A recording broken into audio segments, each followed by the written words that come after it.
ایک تابعی بزرگ تھے حضرت ابو عبدالرحمن فروغ صاحب تاریخ بغداد نے لکھا ہے وہ جہاد پہ چلے گئے، 30,000 دینار اپنی بیوی کو جاتے دفعہ دے گئے، کہنے لگے لو پاس رکھ لو، اور بیٹا بھی ماں کی گود میں ہی تھا، کچھ نے لکھا پیدا ہو چکے تھے، کچھ کا کہنا ہے کہ ان کے جانے کے 1-2 ماہ بعد بیٹے کی ولادت ہوئی، اور بیٹے کا نام کیا ہے؟ ربیعہ بن ابو عبدالرحمن، اور یہ بیٹے وہ ہیں جو حضرت امام مالک جیسے لوگوں کے استاد ہیں، حضرت حسن بصری جیسے لوگوں نے ان سے پڑھا، خود جہاد پہ چلے گئے۔ آج تو فوجیوں کی نوکری ہے نا جی، ان کا یہ نظام ہے کہ وہ جاتے انہیں تنخواہ ملتی ہے، چھٹی پہ آتے ہیں۔ اس زمانے میں یہ تھا کہ مال غنیمت سے حصہ ملتا تھا، اور فتوحات کا یہ طریقہ تھا کہ یہ علاقہ فتح ہوا تو آگے چلے گئے، وہ فتح ہوا تو آگے چلے گئے، وہ فتح ہوا تو آگے چلے گئے، کسی نے لوٹنا ہے تو پابندی نہیں تھی، لوٹ سکتا ہے۔ کچھ لوگ جہاد میں ہی رہتے تھے۔ حضرت ابو عبدالرحمن فروغ 27 سال جہاد میں رہے، 27 سال۔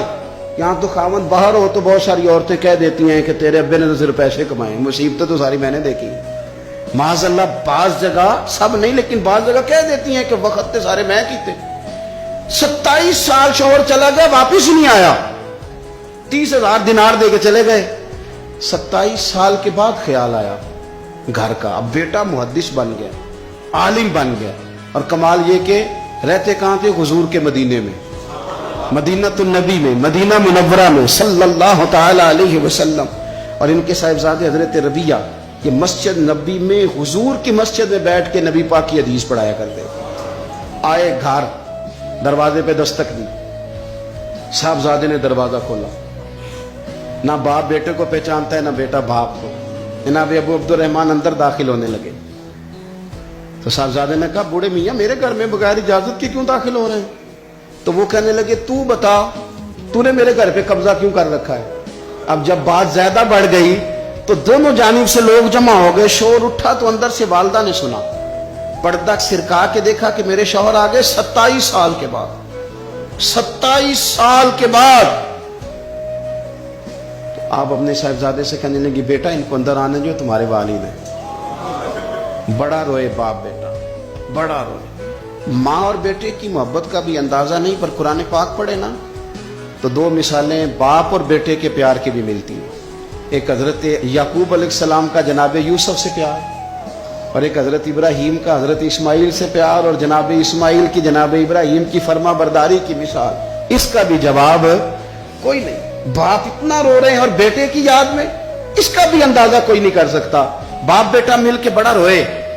عصر کی نماز کا وقت ہو گیا، حضرت ربیعہ جو محدث ہیں وہ وضو کر کے مسجد شریف چلے گئے۔ یہ ابھی چونکہ سفر سے آئے تھے، انہوں نے کھانا وانا کھایا، تھوڑی دیر بیت گئی تو یہ نہیں پوچھا پیچھے حال کیا رہا، پوچھتے ہیں اپنی بیوی سے میرے 30,000 دینار کہاں ہیں؟ تو اہلیہ کہنے لگی مسجد جائیں نا، حضور کی مسجد میں عصر پڑھ کے آئیں، پھر میں بتاتی ہوں پیسے کہاں ہیں۔ حضرت ربیعہ نے امامہ باندھا، جبہ پہنا، حضور کی مسجد میں بیٹھے اور حدیث پاک کا درس دے رہے ہیں۔ سامنے حضرت حسن بصری جیسے، امام مالک جیسے لوگ بیٹھے ہیں۔ حضرت ابو عبدالرحمن فروغ جو ان کے والد تھے، عصر کی نماز پڑھ کے نا تو پوچھتے ہیں ایک شخص سے یہ کون ہے نوجوان کالی داڑھی والا، عمر زیادہ نہیں پر کس طرح شوق سے حضور کا دین بیان کر رہا ہے، کون ہے؟ تو بتانے والے نے کہا کہ حضور ایک نا ابو عبدالرحمن نام کے بزرگ ہیں، وہ 27 سال سے جہاد میں گئے ہوئے ہیں، یہ ان کا بیٹا ہے۔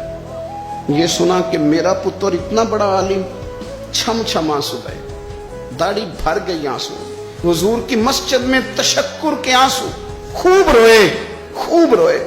اٹھے گھر گئے، اور جب آنسو بھرا چہرہ لے کے گھر آئے تو اماں ساری بات ہی سمجھ گئی، کہنے لگی دیکھا ہے وہ بیٹے کو حدیث پڑھاتے، اب پتہ چلا میں نے آپ کے 30,000 دینار کہاں خرچ کیے، میں نے آپ کا پیسہ ضائع تو نہیں کیا۔ حضرت ابو عبدالرحمن فروغ فرمانے لگے رب تجھے صلہ دے اور میری طرف سے بھی دے، تو نے تو کمال کر دیا ہے، حدیث تیرا بیٹا پڑھا رہا تھا اور قد میرا اونچا ہوتا جا رہا تھا، سبق تیرا بیٹا دے رہا تھا اور یوں لگ رہا تھا کہ درجے میرے بلند ہو رہے ہیں۔ تو ماؤں نے کمال کیا، انقلاب کیا، بیٹیوں نے، بہنوں نے دین کے لیے ہمیشہ اپنا کردار پیش کیا۔